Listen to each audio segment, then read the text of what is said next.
नागौर की राजनीति में जिस मिर्धा परिवार का नाम दशकों से रसूख विरासत और सियासत की पहचान रहा, आज वही परिवार आमने सामने है।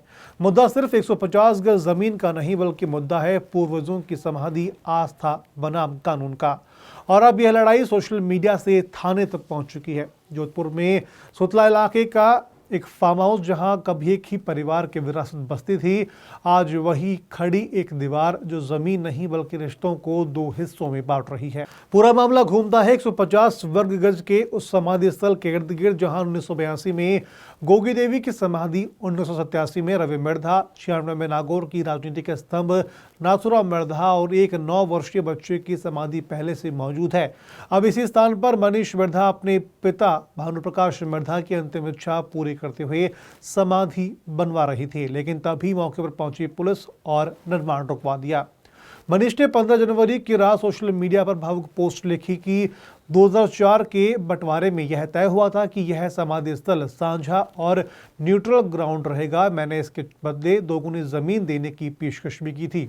तब कहा गया कि हम इतने गए बीते नहीं कि समाधि के बदले जमीन लें।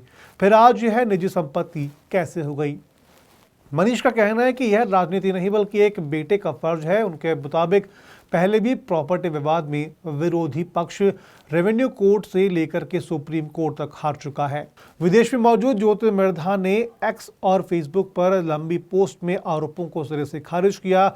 उनका कहना है कि 2004 के बंटवारे में समाधि स्थल को अलग रखने का प्रस्ताव खुद मनीष और भानुप्रकाश ने ठुकराया था, इसलिए यह जमीन कानूनी तौर पर उनके हिस्से में आई और हिंदू संस्कारों में जहां अंतिम संस्कार होता है, समाधि वही बनती है। भानुप्रकाश का अंतिम संस्कार मनीष की खातिरदारी जमीन पर हुआ तो समाधि भी वही बने। ज्योति मिर्धा ने इसे राजनीतिक स्टंट करार दिया है।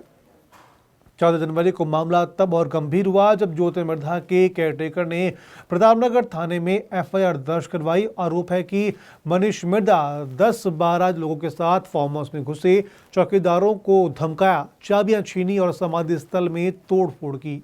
वहीं मनीष का पक्ष का दावा है कि मनीष जो पक्ष है उनका दावा है कि यह जमीन बेचने की तैयारी चल रही थी और बीच में पैतृक समाधि रुकावट बन रही थी।